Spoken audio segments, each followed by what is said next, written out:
Politis has arrived. Wait. No, wait. Politics have arrived. No. Poltergeist? No. Politis. English, motherfucker, do you speak it? She's here. Should you summon her? Should you not? Let's go over it.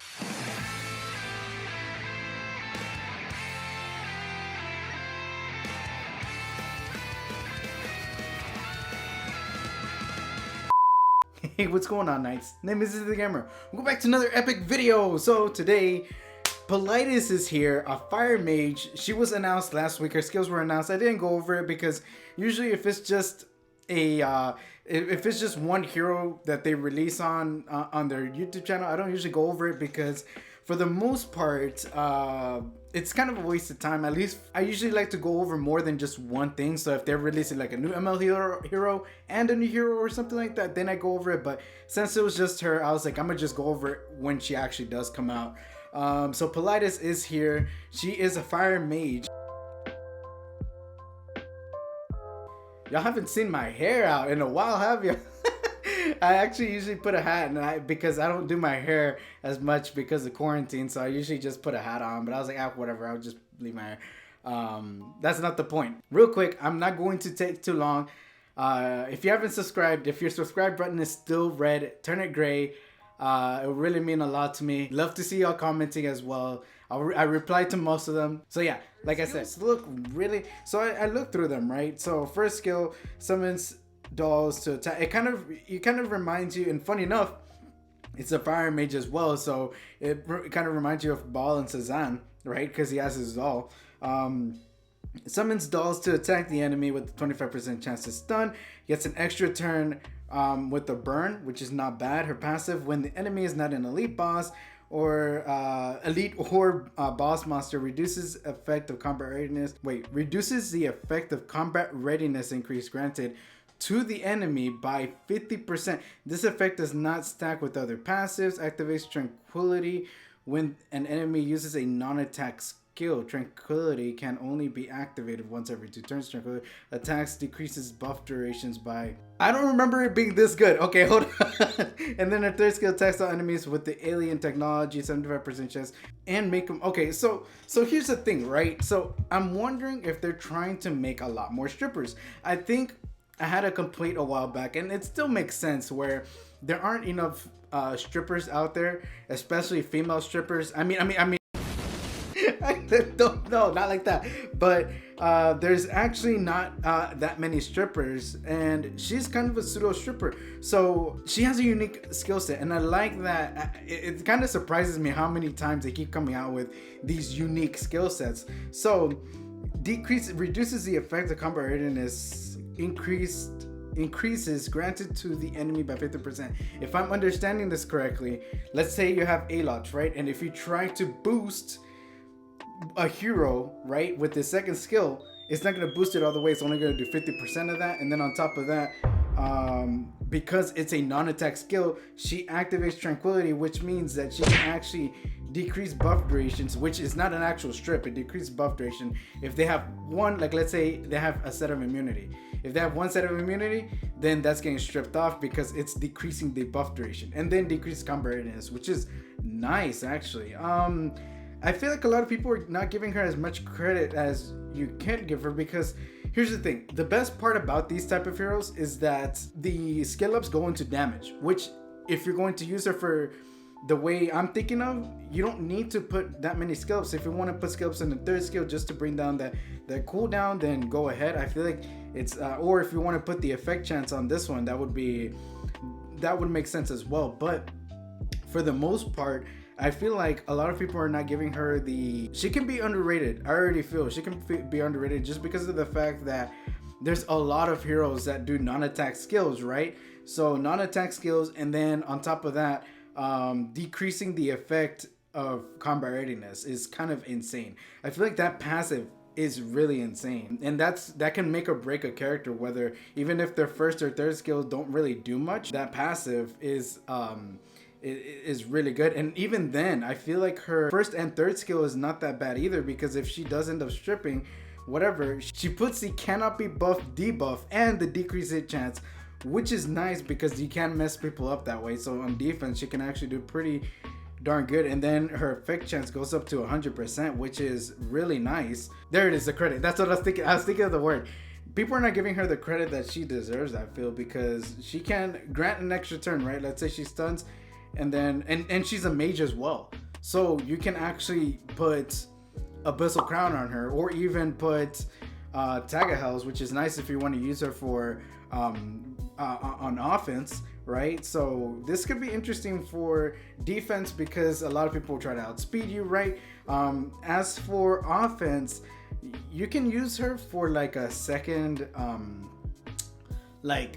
turn type of thing, as long as they don't have like 3-turn immunity or stuff like that. Of course, other strippers like Bazaar are out there, so if you're like, oh well, Bazaar's better, why would I use her instead of Bazaar?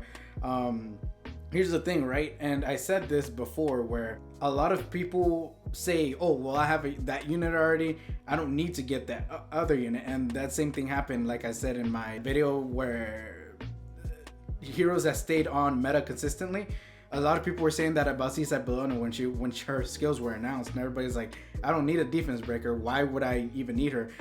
Her defense break isn't even a actual skill, it's a passive. And same thing with her. Her pseudo strip is actually a passive. So a passive and decreased combat readiness. So it's like, why would you want to summon for her? And that's exactly why I feel like she can be underrated. She can be an under like nobody will think of it that way. And I feel like, yes, she's actually worth it.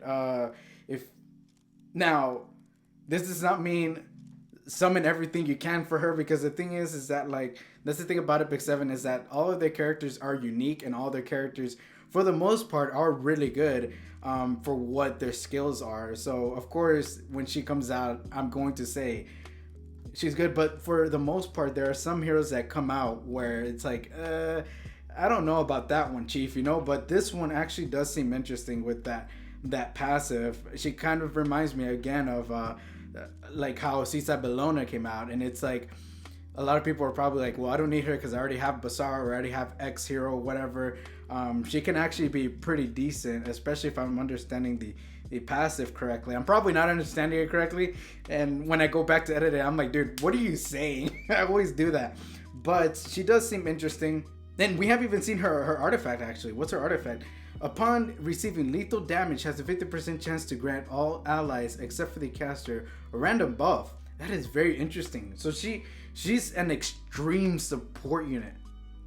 Like I said, to be honest, I was actually gonna comment to this, be like, you don't need to summon for her, summon for Tywin. I was seriously, honestly going to, that's what I was going to do, was that, because Tywin is actually game changing, I feel, and I use him a lot, especially if you do for PvP and whatnot. But looking at her skills now, she actually does seem very interesting on paper.